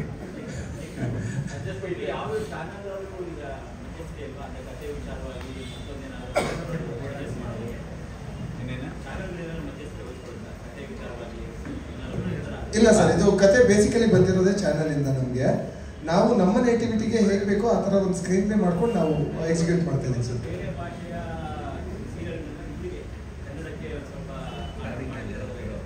ಹಾಂ ಹೌದು ಸರ್. ಅದೇ ಸರ್, ಅಂದರೆ ಈ ಕತೆ ಬಂದ್ಬಿಟ್ಟು ನಮಗೆ ಕಲರ್ಸ್ ಕನ್ನಡದಿಂದ ಬಂದಂಥ ಕತೆ ಸರ್ ಇದು. ಸೊ ಸ್ಕ್ರೀನ್ ಪ್ಲೇ ಬಂದ್ಬಿಟ್ಟು ಪಾರ್ಟಿ ಇನ್ ಸ್ಟೋರ್ಸ್ 2. ಎಸ್, ಅದಕ್ಕೆ ಹೇಳಿದ್ದ. ಹಾಂ ಸರ್, ಬ್ಯಾಲೆನ್ಸ್ ಆಗ್ತಾ ಇದೆ ಸರ್. ಅಂದರೆ ಬೇಸಿಕಲಿ ಏನು ಅಂತಂದರೆ, ಯೂಶ್ವಲ್ ಆಗಿ ಆ ಕಡೆ ನಾನು ನೋಡಿದ ಮಟ್ಟಿಗೆ ಒಂದು ಸಣ್ಣ ಜಗಳ ಆಯಿತು ಅಂತಂದ್ರು ಹ್ಞೂ ಅಂತ ಎಲ್ಲ ಮನೆಯವರು ಎದ್ದು ಬಿದ್ದು ಬಂದ್ಬಿಟ್ಟು ಬಾ ಮಜಾ ಅಂತ ಎಲ್ಲ ಬರ್ತಾ ಇರ್ತಾರೆ. ನಾವಿಲ್ಲಿ ಸ್ವಲ್ಪ ಕ್ಲಾಸ್ ಮಾಡ್ತಾ ಇದ್ದೀವಿ, ಬಟ್ ಅಪ್ರೋಚು ಒಂಚೂರು ಮಾಸಾಗಿ ಇಟ್ಕೊಂಡಿದ್ದೀವಿ ಸರ್ ನಾವು. ಹಾಂ ಸರ್. ಹಾಂ, ರನ್ನಿಂಗಲ್ಲಿ ಹಾಫ್ ಆನ್ ಅವರ್ ಸರ್ ಮಾತ್ರ. ಇಲ್ಲ ಸರ್, ನಮ್ಮದು 9 ರಿಂದ 9:30 ಸರ್ ರಾತ್ರಿ. ಹಾಂ ಸರ್. ವಾಸು ಸರ್, ನಾನು ಅದನ್ನೇ ನಿಮಗೆ ಈಗ ಕೇಳೋಣ ಅಂದ್ಕೊಂಡೆ. ನಿಮ್ಮ ಮೌನ ನನಗೆ ಯಾಕೋ ಚುಚ್ತಾ ಇದೆ, ಏನೋ ಪ್ರಶ್ನೆ ಕೇಳಿ ಅಂತ. ಕೇಳಿಸ್ಕೊಳ್ಳೋ, ಅವ್ರು ಯಾವಾಗಲೂ ನನಗೆ ಹೇಳೋರು, ಚಿಕ್ಕ ಪಾತ್ರಗಳನ್ನ ಮಾಡಬೇಡ ನೀನು ಅಂತ ಯಾವಾಗಲೂ ನಾನು ಹೇಳೋರು. ಈಗ ತುಂಬ ದೊಡ್ಡ ಪಾತ್ರ ಮಾಡ್ತಾ ಇದ್ದೀನಿ. Thank you. ನಂದಕುಮಾರ್ ಸರ್, ನೀವು ಹೇಳ್ತಾ ಇದ್ರಿ ಸ್ವಲ್ಪ ಹೊತ್ತಿಗೆ ಮುಂಚೆ, ಯಾವಾಗಲೂ ನಾನು ಹೆಂಡತಿ ಬೈತಿರ್ತಾಳೆ, ಯಾವಾಗಲೂ ನೀನೇ ಮಾತಾಡ್ತಿರ್ತೀಯ, ನನಗೆ ಬಿಡಲ್ಲ ಅಂತ. ಸೊ ಈಗ ಮೈಕನ್ನ ಅವ್ರಿಗೆ ಪಾಸ್ ಮಾಡೋ ಸಮಯ. ಪಾತ್ರ ನಿರ್ವಹಿಸ್ತಾ ಇಲ್ವಾ ಅಮೃತ ನಾಯ್ಡು, ನಿಮ್ಮ ಪಾತ್ರ. ಮೊದಲಿಗೆ ಎಲ್ಲರಿಗೂ ಧನ್ಯವಾದಗಳು. ಇಷ್ಟೆಲ್ಲ ಎಷ್ಟೇ ಬ್ಯುಸಿ ಇದ್ರೂ ನಮಗೋಸ್ಕರ ಇಲ್ಲಿ ಬಂದು ಇವತ್ತಿನ ದಿನ ನೆರೆದಿದ್ದೀರಾ. ನಿಮ್ಮೆಲ್ಲರ ಸಹಕಾರ ನಮ್ಮ ಸೀರಿಯಲ್ ಮೇಲೆ, ನಮ್ಮ ತಂಡದ ಮೇಲೆ ಸದಾಕಾಲ ಹೀಗೆ ಇರಲಿ. ನಾನೇನೇನು ಹೆಚ್ಚು ಮಾತಾಡೋದಿಲ್ಲ, ಯಾಕೆಂದರೆ ಎಲ್ಲ ಪ್ರಮುಖರು ಯಾರಿದ್ರು ಎಲ್ಲರೂ ಮಾತಾಡಿದ್ದಾರೆ. ನನ್ನ ಪಾತ್ರದ ಬಗ್ಗೆ ಹೇಳಬೇಕು ಅಂದರೆ, ನನ್ನ ಪಾತ್ರ ಗಿರಿಜಾ ಅಂತ. ಈ ಗಿರಿಜಾ ಪಾತ್ರ ಇನ್ನೇನಿಲ್ಲ, ಬಹಳ ಒಂದು ಸಹಜವಾದ ಪಾತ್ರ. ಪ್ರತಿಯೊಬ್ಬರ ಮನೆಯಲ್ಲೂ ಒಂದು ಹೆಂಡತಿಯಾಗಿ ತಾಯಿಯಾಗಿ ಹೇಗೆ ಒಂದು ಹೆಣ್ಣು ಸಿಕ್ಕಾಕೊಂಡು ಒದ್ದಾಡ್ತಾಳೋ ಅದೇ ಪಾತ್ರ ನನಗೂ ಇಲ್ಲಿ. ಮುಖ್ಯವಾಗಿ ಪ್ರತಿಯೊಂದು ಸೀರಿಯಲ್ನಲ್ಲೂ ನೀವು ಈಗಾಗಲೇ ನೋಡಿರ್ತೀರಿ, ಒಂದು ಮೊನೋಟನಸ್ ಆಗಿ ಹೋಗ್ತಾ ಇರುತ್ತೆ ಕಥೆಗಳು. ಆದರೆ ನನಗೆ ಬಹಳ ಇಷ್ಟ ಆಗಿದೆ ಏನಂದರೆ, ನಮ್ಮ ಶ್ರವಣ್ ಸರ್ ನಮಗೆ ಎಕ್ಸ್ಪ್ಲೇನ್ ಮಾಡಿದಾಗ ಮಕ್ಕಳಿಗೆ ಜೀವನದ ಮೌಲ್ಯಗಳನ್ನು ಹೇಳಿಕೊಟ್ಟು ಒಂದು ಪ್ರೀತಿಯ ಬೆಲೆಯನ್ನು ಕೊಟ್ಟಾಗ ಪ್ರತಿಯೊಂದು ಮನೆಯೂ ನಂದಗೋಕುಲವಾಗೋದ್ರಲ್ಲಿ ಯಾವ ಅನುಮಾನವೂ ಇಲ್ಲ. ಅದೇ ರೀತಿ ಈ ನಮ್ಮ ಕಥೆಯಲ್ಲೂ ಕೂಡ ಒಬ್ಬ ತಂದೆಯಾಗಿ ನಂದಕುಮಾರ ಹೇಗೆ ತನ್ನ ಕುಟುಂಬವನ್ನು ರಕ್ಷಣೆ ಮಾಡೋದಕ್ಕೆ ಆ ಮೌಲ್ಯಗಳನ್ನು ಕೊಟ್ಟು ಒಂದು ಅರ್ಥಗರ್ಭಿತವಾದಂತಹ ಜೀವನವನ್ನು ಮಾಡೋದು ಹೇಗೆ ಅಂತ ಹೇಳ್ಕೊಡೋದಕ್ಕೆ ಎಷ್ಟು ಪರಿಶ್ರಮ ಪಡ್ತಾರೆ, ಎಷ್ಟು ಶ್ರಮ ಪಡ್ತಾರೆ. ಇದರಿಂದ ಆಡಿಯನ್ಸ್ಗೂ ಕೂಡ ಒಂದು ಒಳ್ಳೆ ಮೆಸೇಜ್ ಇದೆ. ನಾವು ಕೂಡ ಇಂಥ ಒಂದು ಪ್ರಾಜೆಕ್ಟಲ್ಲಿ ನಾವು ಒಂದು ಭಾಗಿಯಾಗಿದ್ದೀವಿ ಅಂದಾಗ ನಮಗೂ ಒಂದು ಸ್ಯಾಟಿಸ್ಫ್ಯಾಕ್ಷನ್, ಇಲ್ಲಪ್ಪ ಒಂದು ಒಳ್ಳೆ ಕಥೆ ಇದೆ, ಒಂದು ಒಳ್ಳೆ ಪಾತ್ರ ಇದೆ ಅನ್ನುವಂಥದ್ದು. ಹಾಗಾಗಿ ಮಕ್ಕಳಿಗಾಗಿ ಗಂಡನೇ ಸರ್ವಸ್ವ, ಮಕ್ಕಳೇ ಜಗತ್ತು ಅಂತ ಗಿರಿಜಾ ಬದುಕುವಂಥ ಒಂದು ಪಾತ್ರವನ್ನು ನಾನು ಮಾಡ್ತಿದ್ದೀನಿ. ಸೊ ಈ ಪಾತ್ರ ಖಂಡಿತವಾಗಿಯೂ ಮನೆಯಲ್ಲಿ ಕೂತು ನೋಡುವಂಥ ಎಲ್ಲ ಗೃಹಿಣಿಯರಿಗೂ ಬಹಳ ಹತ್ತಿರವಾಗುತ್ತೆ. ನಮ್ಮ ಸೀರಿಯಲ್ನಲ್ಲಿರುವಂಥ ಪ್ರತಿಯೊಂದು ಪಾತ್ರವೂ ಯಾರಿಗೂ ಒಬ್ಬರಿಗೆ ಕನೆಕ್ಟ್ ಆಗ್ತಾನೆ ಇರುತ್ತೆ. ಅಷ್ಟು ಸಹಜವಾಗಿರೋ ಪಾತ್ರಗಳನ್ನೇ ಎಲ್ಲರೂ ನಿರ್ವಹಿಸ್ತಿದ್ದೀವಿ. ಸೊ ಈ ಒಂದು ಕತೆ ತಮ್ಮೆಲ್ಲರಿಗೂ ಇಷ್ಟ ಆಗುತ್ತೆ. ನಿಮ್ಮ ಸಹಕಾರ ಸದಾ ನಮ್ಮ ಜೊತೆ ಇರುತ್ತೆ ಅಂತ ನಾವು ಭಾವಿಸ್ತೀವಿ. Thank you so much. Thank Shravan sir. ಯಾಕಂದರೆ ಬಿಡಲಿಲ್ಲ ನನ್ನ, ಹಿಂದೆ ಬಿದ್ದು ನೀವು ನನ್ನ ಸೀರಿಯಲ್ ಮಾಡೇ ಮಾಡ್ತೀರ ಅಷ್ಟೇ ಇರ್ತೀರ ನನ್ನ ಸೀರಿಯಲ್ ಅಂತ ಹೇಳಿ ಆವಾಜ್ ಹಾಕಿ ಹೋಗಿದವರು, ಬಿಡಲಿಲ್ಲ ಅವರು. ಅದೊಂದು. ಹಾಗೆ ಮಾಧವ್ ಸರ್ ಕೂಡ ಆ್ಯಂಡ್ ಶು thank colours Kannada also. So ಒಂದು ಶಾರ್ಟ್ ಆ್ಯಂಡ್ ಸ್ವೀಟಾಗಿ ಹೇಳ್ಬಿಡ್ತೀನಿ, ರವಿಚೇತನ್ ಯಾಕೆ ಸಿನಿಮಾಯಿಂದ ಸೀರಿಯಲ್ ಬಂದರು ಅಂತ. ಬಟ್ ಸೀರಿಯಲಿಂದನೇ ನಾನು ಸಿನಿಮಾ ಹೋಗಿದ್ದು, ನಡೆದು ಬಂದ ದಾರಿನ ಯಾವತ್ತೂ ಮರೆಯೋಂಗಿಲ್ಲ. ಅದರಿಂದನೇ ನಾವು ಬದುಕಿರೋರು, ಊಟ ಮಾಡ್ತಿರೋರು. ಹೀಗಾಗಿ ಸೀರಿಯಲ್ ಮಾಡ್ತಾ ಮಾಡ್ತಾ ಯಾಕೆ ಸೀರಿಯಲ್ ಬಿಟ್ಟೆ 20-25 ವರ್ಷ ಹಿಂದೆ ಅಂತಂದರೆ, ಸಿನಿಮಾ ಬಂದಾಗ ನನಗೆ ಡೇಟ್ಸ್ ಅಡ್ಜಸ್ಟ್ ಮಾಡ್ತಾ ಇರಲಿಲ್ಲ, ಅವಾಗ ಬಿಡ್ತಿರ್ಲಿಲ್ಲ, ಸಿನಿಮಾ ಎಷ್ಟೋ ಮಿಸ್ ಆಗ್ತಾಯಿತ್ತು. ಹೀಗಾಗಿ ಎಲ್ಲೋ ಒಂದು ಕಡೆ ಬೇಜಾರಾಗ್ತಾಯಿತ್ತು. ಇಲ್ಲ, ಯಾಕೆಂದರೆ ಸಿನಿಮಾ ಅಂತ ನಾವು ಅವಾಗ ಬಂದವರು, ಅವಾಗ ಯಂಗ್ ಬ್ಲಡ್, ರೋಷ ಜಾಸ್ತಿ, ಅವಾಗ ಕೋಪ ಜಾಸ್ತಿ. ಹೀಗಿದ್ದಾಗ ವಿಲನ್ ಆ್ಯಕ್ಷನ್ ಅಂದಮೇಲೆ ಸಿನಿಮಾ ಬಂದಿದೆ, ವಿಲನ್ ಆಗ್ಲಿಕ್ಕೆ, ಹೀರೋ ಆಗ್ಲಿಕ್ಕಲ್ಲ. ಇವೆಲ್ಲ ಸಿನಿಮಾಗಳು ನೋಡಿದ್ರಿ. ಸೊ ಹೀಗಾಗಿ ಸಿನಿಮಾ ಮಾಡ್ತಾ ಮಾಡ್ತಾ ಮಾಡ್ತಾ ಸೀರಿಯಲ್ ನಾನು ಬಿಟ್ಟೆ. ಆಯಿತು, ಒಂದು 25 ವರ್ಷ ಆಯಿತು, 3 ಸಿನಿಮಾ ಆಯಿತು, ಅಪ್ ಟು ದಿಸ್ ಕಾಟೇರ. ಅದಾದ ನಂತರ ವಾಟ್ ನೆಕ್ಸ್ಟ್ ಅಂತ ಅನಿಸ್ತಾ ಇತ್ತು. ಅಂದರೆ ವಯಸ್ಸಾಯಿತು, ಎಲ್ಲ ಹೀರೋ ಮಾಡ್ತಾರೆ ಈಗ. ಸೊ ವಾಟ್ ನೆಕ್ಸ್ಟ್ ಅಂತ ಯೋಚನೆ ಮಾಡ್ತಾ ಇದ್ದಾಗ ಹಿಂದೆ ಸುಮಾರು ಸೀರಿಯಲ್ ಆಫರ್ಸ್ ಬರ್ತಾಯಿತ್ತು. ನಾನು ನೋಡೋಣ ಮಾಡೋಣ ಅಂತ ಇದ್ದೆ. ಬಟ್ ಶ್ರವಣ್ ಸರ್ ಬಂದು ಕತೆ ಹೇಳಿದ್ರು, ತುಂಬ ಇಷ್ಟ ಆಯಿತು. ಮೇಜರ್ ಪಾತ್ರ ನನಗೆ ಎಲ್ಲೋ ಒಂದು ಕಮ್ ಬ್ಯಾಕಿಗೆ ನೋಡ್ತಾ ಇದ್ದೆ, ಏನು ಮಾಡೋದು ಅಂತ ಹೇಳಿ. ಆಯ್ತು, ರೈಟ್ ಟೈಮ್ ಕರೆಕ್ಟ್ ಟೈಮ್ ಏನೋ ದೇವರೇ ಕಳಿಸಿದ್ರು ಅನಿಸುತ್ತೆ ಶ್ರವಣ್ ಸರ್, ಈ ಮೇಲ್ ಡಿಸಿಷನ್. ಸೊ ಆಯಿತು, ಮಾಡೋಣ ಅಂತ. ಸೊ ದಟ್ ಈಸ್ ವಾಟ್ ಈ ರವಿಚೇತನ್ನು ಅಲ್ಲಿಂದ ಸೀರಿಯಲ್ ಬಂತು. ಈಗ ಸೂರ್ಯಕಾಂತ್ ಅನ್ನೋ ಒಂದು ಪಾತ್ರಕ್ಕೆ ನೀವು ನೋಡಿದ್ದೀರ ಕ್ರೋಮೋಸೋಮ್, ಇದರಲ್ಲೂ ಅಷ್ಟೇ ಜಗಳ ಗಂಟ ಕೋಪಿಷ್ಟ, ಕಾಲ್ಕೊಂಡು ಜಗಕ್ಕೆ ಬರ್ತಿರ್ತಾನೆ. ಅದು ಅದೇ ಒಂದು ಇನ್ಸಿಡೆಂಟಿಂದ ನನಗೆ ಕೋಪ ಇರೋದು ಅಷ್ಟೇ. ಬಟ್ ಒರಿಜಿನಲ್ ನನ್ನ ಲೈಫಲ್ಲಿ ನನಗೆ ಒಬ್ಬನೇ ಮಗ. ಬಟ್ ಇಲ್ಲಿ ಒಂದು ಹೆಣ್ಮಗುನ ತಂದೆ ಪಾತ್ರ ಮಾಡ್ತಾಯಿದ್ದೀನಿ. ಹೆಣ್ಮಗು ಅಂತ ಬಂದಾಗ ಭಾಳ ಸಾಫ್ಟ್ ಆಗ್ತಾನೆ ಈ ಒಂದು ಪಾತ್ರ. ಅದೇ ಥರ ವೈಲೆಂಟ್ ಆಗ್ತಾನೆ ಯಾವಾಗ ಅರವಿಂದ್ ಅಂದರೆ ನಂದಕುಮಾರ್ ನೋಡಿದ ತಕ್ಷಣ ವೈಲೆಂಟ್ ಆಗ್ತೀವಿ. ಅದು ನೀವು ಸ್ಕ್ರೀನಲ್ಲಿ ಗೊತ್ತಾಗುತ್ತೆ. ಸೊ ಇಬ್ಬರು ಜಗಳ, ಬರೀ ಜಗಳ ನಾವು ಇರ್ಬೋದು. ಬಟ್ ಅದು ಹಿಂದೆನೂ ಭಾಳ ಪ್ರೀತಿ ಅವೆಲ್ಲ ಇದ್ದಾವೆ. ಅದು ನೀವು ಹೇಳೋಕ್ಕಾಗಲ್ಲ. ಆಲ್ಮೋಸ್ಟ್ ಅವರು ಹೇಳಿದ್ದಾರೆ, ಡೈರೆಕ್ಟ್ರು ನಿಮಗೆಲ್ಲ ಹೇಳಿದ್ದಾರೆ. ಸೊ ಇಡೀ ಒಂದು ಫ್ಯಾಮಿಲಿ ಎಂಜಾಯ್ ಮಾಡುವಂಥ ಪಾತ್ರ. ಆ್ಯಂಡ್ ಎಂಜಾಯ್ ಜೊತೆಗೆ ಇನ್ಫಾರ್ಮೇಷನ್ಸ್ ಕೊಡೋದು, ಅಂದರೆ ಒಂದು ಫ್ಯಾಮಿಲಿ ಹೇಗಿರಬೇಕು, ಹೇಗೆ ಸಂಬಂಧ ಹೇಗಿರಬೇಕು ಅನ್ನೋದು ಈ ಒಂದು ಆ ಒಂದು ಕಿತ್ತಾಟದಲ್ಲಿ ಹೇಳ್ಕೊಡ್ತೀವಿ. So that is what is all about Nandagokula. So ನಿಮ್ಮೆಲ್ಲರ ಆಶೀರ್ವಾದ ಬೇಕು. ದಯವಿಟ್ಟು ಇದು ಪ್ರಚಾರ ಮಾಡಿ. ಅಫ್ಕೋರ್ಸ್ ಕಲರ್ಸ್ ಅವ್ರು ನಾಳೆ ಮಾಡ್ತಾನೆ ಇದ್ದಾರೆ. ಅಟ್ ದ ಸೇಮ್ ಟೈಮ್ ನಿಮ್ಮ ಸಪೋರ್ಟು ಹೋಗಬೇಕು. ತುಂಬ ಒಳ್ಳೆ ಸೀರಿಯಲ್ ಆಗಿದೆ. Thank you. Thank you sir. ನಿಮ್ಮ ಮತ್ತೊಬ್ಬ ಪ್ರಮುಖ ಪಾತ್ರಧಾರಿ ಚಂದ್ರಕಾಂತ್ ಪಾತ್ರ. ಎಲ್ರಿಗೂ ನಮಸ್ಕಾರ. ನಂದಗೋಕುಲ ಸೀರಿಯಲ್ ಬಗ್ಗೆ ಈಗ ಆಲ್ರೆಡಿ ಎಲ್ಲರೂ ಮಾತಾಡಿದ್ದಾರೆ. ನಾನು ಕಳೆದ ಒಂದು 5-6 ವರ್ಷದಿಂದ ಸೀರಿಯಲ್ಗಳು ಮಾಡಿರಲಿಲ್ಲ, ತುಂಬ ಗ್ಯಾಪ್ ಆಗಿತ್ತು. ಇದ್ರ ಮಧ್ಯೆ ನಮ್ಮ ಶ್ರವಣ್ ಸರು ಒಂದು 2-3 ಸಾರಿ ನನ್ನನ್ನು ಅಪ್ರೋಚ್ ಮಾಡಿದರು. ಅವ್ರ ಜೊತೆ ವರ್ಕ್ ಮಾಡೋಕ್ಕೂ ಕೂಡ ಆಗಿರಲಿಲ್ಲ. ಈ ಸಾರಿ ಮಾತ್ರ ಏನೋ ಒಳ್ಳೆ ಟೈಮು, ಜೊತೆಯಾದ್ವಿ, ಚೆನ್ನಾಗಿ ಬರ್ತಾಯಿದೆ. ಈಗ ನಾನು ನಂದಗೋಕುಲ ಸೀರಿಯಲ್ ಬಗ್ಗೆ ಮಾತಾಡೋದಕ್ಕೆ ಹೋಗಲ್ಲ, ಯಾಕೆಂದ್ರೆ ಎಲ್ಲರೂ ಮಾತಾಡ್ತಿದ್ದಾರೆ. ಶ್ರವಣ್ ಸರ್ ಬಗ್ಗೆ ಮಾತಾಡೋದಕ್ಕೆ ಇಷ್ಟಪಡ್ತೀನಿ. ಯಾಕೆ ಅಂದರೆ ಒಂದು ನಾವು ಶೂಟಿಂಗಿಗೆ ಅಂತ ಹೋದಾಗ ಆಲ್ಮೋಸ್ಟ್ ನಾವೆಲ್ಲರೂ ಏನು ಮಾಡ್ತೀವಿ, ಬೆಳಿಗ್ಗೆನೇ ಹೋಗಿರ್ತೀವಿ ಅಥವಾ ನೈಟ್ವರೆಗೂ ಅಲ್ಲೇ ಇರ್ತೀವಿ. ಸೊ ಅಲ್ಲಿದ್ದಾಗ ನಮಗೆ ಅಲ್ಲಿ ಒಂದು ಫ್ರೆಂಡ್ಲಿ ವಾತಾವರಣ ಬೇಕಾಗುತ್ತೆ. ಎಲ್ಲರೂ ಡೈರೆಕ್ಷನ್ ಮಾಡ್ತಾರೆ, ಪ್ರತಿಯೊಂದು ಇರುತ್ತೆ, ಕಲಾವಿದರು ಆ್ಯಕ್ಟ್ ಮಾಡ್ತೀವಿ, ಎಲ್ಲ ಮಾಡ್ತೀವಿ, ಬಟ್ ಒಂದು ಫ್ರೆಂಡ್ಲಿ ವಾತಾವರಣ ಬೇಕಾಗುತ್ತೆ. ಆ ಒಂದು ವಾತಾವರಣನ ಕ್ರಿಯೇಟ್ ಮಾಡಿ ನಮ್ಮ ಜೊತೆನಲ್ಲಿ ಮಾಡ್ತಿರ್ಬೇಕಾದ್ರೆ ನಮ್ಗಳ ಜೊತೆ ಯಾವ ಥರ ಕಾಮಿಡಿ ಮಾಡಿಕೊಂಡು ಅದು ಹೇಗೆ ಔಟ್ಪುಟ್ ತೊಗೋಬೇಕು, ಮತ್ತು ಮಕ್ಳ ಜೊತೆ ಮಾಡಬೇಕಾದ್ರೆ ಯಾವ ಥರ ಮಾಡಬೇಕು, ಈ ಥರ ಅವರ ಏಜಿಗೆ ತಕ್ಕಂತೆ ಅವ್ರಿಗೆ ಸಂಬಂಧಪಟ್ಟಾಗಿ ಅವ್ರ ಜೊತೆ ಕಾಮಿಡಿ ಮಾಡಿಕೊಂಡು ಪ್ರತಿಯೊಂದು ಸೀನನ್ನು ಅವ್ರಿಗೆ ಹೇಗೆ ಬೇಕು ಅದನ್ನು ತಗೊಳ್ಳೋವರೆಗೂ ಬಿಡದಂತೆ ತುಂಬ ಚೆನ್ನಾಗಿ ಮಾಡ್ತಾಯಿದ್ದಾರೆ. ಅವರ ಶ್ರಮ ನಿಜವಾಗ್ಲೂ ಮೆಚ್ಚುವಂಥದ್ದು. ತುಂಬ ಇಂಟ್ರೆಸ್ಟಿಂದ ಈ ಒಂದು ಪ್ರಾಜೆಕ್ಟ್ ಸಕ್ಸಸ್ ಆಗಲೇಬೇಕು ಅನ್ನೋ ಒಂದು ಉದ್ದೇಶ ಇಟ್ಕೊಂಡು ಮಾಡ್ತಾಯಿದ್ದಾರೆ. ಹಾಗಾಗಿ ನಾವು ಎಲ್ಲ ನಮ್ಮ ತಂಡ ಎಲ್ಲ ಕೈ ಜೋಡಿಸಿ ಒಂದು ಒಳ್ಳೆ ಪ್ರಾಜೆಕ್ಟ್ನ ಕೊಡಬೇಕು ಅನ್ನೋ ಆಸೆ ಇಟ್ಕೊಂಡಿದ್ದೀವಿ. ಹಾಗೆ ತಾವು ಕೂಡ ನಿಮ್ಮೆಲ್ಲರೂ ಸಹಕಾರ ಬೇಕು. ಇದನ್ನು ಹೆಚ್ಚು ಪ್ರಚಾರ ಮಾಡಿ ನಮ್ಮ ನಂದಗೋಕುಲ ಸೀರಿಯಲ್ ಯಶಸ್ವಿ ಆಗಬೇಕು ಅಂತ ಆಗೋ ರೀತಿ ತಾವೆಲ್ಲರೂ ಸಹಕಾರ ಕೊಡಬೇಕು ಅಂತ ಕೇಳ್ತೀವಿ. ನಮಸ್ಕಾರ. Thank you sir. ಮಾರ್ಗದರ್ಶಕರಿಗೆ, ಪ್ರೇಕ್ಷಕ ತಂದೆ ತಾಯಿಗಳಿಗೆ ನಮಸ್ಕಾರಗಳು. ಸೊ ಎಲ್ಲರೂ ನಂದಗೋಕುಲ ಬಗ್ಗೆ ಮಾತಾಡ್ತಾರೆ.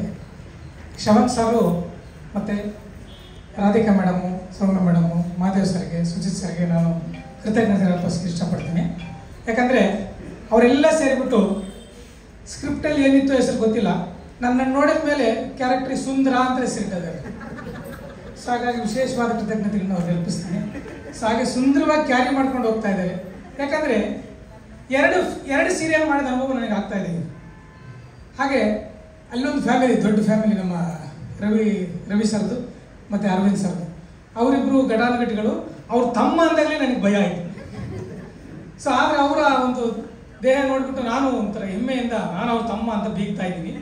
ಜೊತೆಗೆ ಒಂದು ತೊಗೊಂಡು ಒಂದು ಫ್ರೀ ಅಂದಂಗೆ ಬಾಬಾ ಅಕ್ಕನ ಮದುವೆ ಆಗಿದ್ರೆ ಅವ್ರ ಜೊತೆ ನಾನು ಅವ್ರ ಮನೆಗೆ ಫ್ರೀ ಬಂದ್ಬಿಡ್ತೀನಿ. ಸೊ ಹಾಗಾಗಿ ಅವ್ರ ಫ್ಯಾಮಿಲಿ ಜಾಸ್ತಿ ಇರ್ತೀನಿ. ಅದ್ರ ಜೊತೆ 3 ಹೀರೋಗಳಿದ್ದಾರೆ. ಸೊ ಅವ್ರ ಜೊತೆ ಇದೆಲ್ಲ ಫ್ಯಾಮಿಲಿ ಹೆಂಗಿದೆ ಅಂತಂದರೆ ನನಗೆ ಇಲ್ಲಿ ಸೀರಿಯಲ್ ಮಾಡಿದ ಅನುಭವಕ್ಕಿಂತ ಸಿನಿಮಾ ಮಾಡಿದ ಅನುಭವ ಆಗ್ತದೆ. ಯಾಕಂದರೆ ಮೇಕಿಂಗ್ ಸ್ಟೈಲು ಹಂಗೆ ಮಾಡ್ತಾ ಇದ್ದಾರೆ ಶ್ರವಣ್ ಸರ್, ತುಂಬ ಸುಂದರವಾಗಿ ಮಾಡ್ತಾ ಇದ್ದಾರೆ. ಆಮೇಲೆ ವಿಶೇಷವಾಗಿ ನಾನು ಅವ್ರಿಗೆ ಕೃತಜ್ಞತೆ ಹೇಳೋಕ್ಕೆ ಇಷ್ಟಪಡ್ತೀನಿ. ಕಾರಣ ಏನು ಅಂತಂದರೆ ಕ್ಯಾರೆಕ್ಟರ್ನ ಹೇಗೆ ಬೇಕೋ ಅದು ಬಿಲ್ಡ್ ಮಾಡ್ಕೊಳ್ಳಿ ಅಂತ ಒಂದು ಫ್ರೀ ಕೊಟ್ಟಿದ್ದಾರೆ ನಮಗೆ.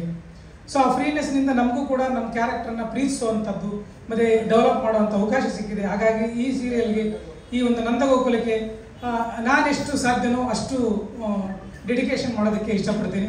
ಸೊ ಈ 2 ಫ್ಯಾಮಿಲಿ ಜೊತೆ ನಾನೇನಂದರೆ ಇವೆರಡು ಮೃಷ್ಟಾನ್ನ ಭೋಜನ ನೋಡೋರಿಗೆ, ಆ ಮೃಷ್ಟಾನ್ನ ಭೋಜನ ನಾನು ಉಪ್ಪಿನಕಾಯಿ 2 ಕಡೆ ಇರ್ತೀನಿ. ನಾನಿಲ್ಲ ಅಂದರೆ ಸೀರಿಯಲ್ ನಡೆಯೋದಿಲ್ಲ, ಉಪ್ಪಿನಕಾಯಿ ಕೇಳ್ತಾರೆ. ಸೊ ಹಾಗಾಗಿ ಈ ಉಪ್ಪಿನಕಾಯಿನ ಪ್ರೇಕ್ಷಕ ತಂದೆ ತಾಯಿಗಳು ಸ್ವೀಕಾರ ಮಾಡ್ತಾರೆ ಅನ್ನೋ ನಂಬಿಕೆ ನನಗಿದೆ. ಸೊ ಎಲ್ಲ ಹೇಳೋದೆಲ್ಲ ಹೇಳ್ಬಿಟ್ಟಿದ್ದಾರೆ. ಸೊ ವಾಸು ಸರ್ ಒಂದು ಮಾತು ಹೇಳ್ತಾ ಇದ್ರು ಬಂದಾಗ, ಇದು ದಾಮೋದರ್ ವೀರ ಸಾವರ್ಕರ್ ಅವರ ಹುಟ್ಟುಹಬ್ಬ ಇವತ್ತು. ಸೊ ಅದ್ರ ಪ್ರಯುಕ್ತ ಅದೇ ಹೆಸರಿನ ಹಾಲಿನಲ್ಲಿ ಸೀರಿಯಲ್ ಲಾಂಚ್ ಆಗ್ತಿರೋದು ಭಾಳ ಖುಷಿ ಆಗ್ತಾ ಇದೆ ಅಂತ ಗೊತ್ತಿಲ್ಲ. ಏನೋ ಒಂದು ಎಲ್ಲ ಹಿರಿಯರ ಆಶೀರ್ವಾದ, ಹಿರಿಯರ ಆತ್ಮಗಳ ಆಶೀರ್ವಾದ, ಪ್ರೇಕ್ಷಕ ತಂದೆ ತಾಯಿಗಳ ಆಶೀರ್ವಾದ ಈ ಸೀರಿಯಲ್ ಮೇಲೆ ಭಾಳ ಇದೆ ಅಂತ ಇಷ್ಟಪಡ್ತೀನಿ. ಈ ನಂದಗೋಕುಲ ಆನಂದ ಗೋಕುಲ ಆಗುತ್ತೆ ಅನ್ನೋ ನಂಬಿಕೆ ನನಗಿದೆ. ಹಾಗೆ ಆಗಲಿ, ಹಾಗೆ ಪ್ರೇಕ್ಷಕ ತಂದೆ ತಾಯಿಗಳು ಬೆಳೆಸಿ ಅಂತ ಕೇಳ್ಕೊಳ್ತೀನಿ. ನಮಸ್ಕಾರ. Thank you. ಇನ್ನು ಈ ಮೃಷ್ಟಾನ್ನ ಭೋಜನ ನಮ್ಮ ಮಾಧ್ಯಮ ಮಿತ್ರರಿಗೂ ಕೂಡ ಕೆಳಗಡೆ ರೆಡಿ ಆಗಿದೆ. ದಯವಿಟ್ಟು ಎಲ್ಲರೂ ಈ ಪ್ರೆಸ್ ಮೀಟ್ ಮುಗಿದ ಮೇಲೆ ಊಟ ಮಾಡ್ಕೊಂಡು ಹೋಗಬೇಕು. ಕಣ್ಣು ಮುಂದೆ ಬರುತ್ತೆ. ಅಷ್ಟರ ಮಟ್ಟಿಗೆ ಸಾಕಷ್ಟು ಸಾಂಗ್ಗಳು ನಮಗೆ ಹತ್ತಿರ ಆಗುತ್ತೆ. ಈಗ ನಮ್ಮ ನಂದಗೋಕುಲ ಧಾರಾವಾಹಿಯ ಟೈಟಲ್ ಟ್ರ್ಯಾಕ್ ಕೂಡ ಅಷ್ಟೇ ಅದ್ಭುತವಾಗಿ ಮೂಡಿ ಬಂದಿದೆ. ಆ ಟೈಟಲ್ ಟ್ರ್ಯಾಕ್ ಅನ್ನ ಒಮ್ಮೆ ನೋಡ್ಕೊಂಡು ಬರೋಣ.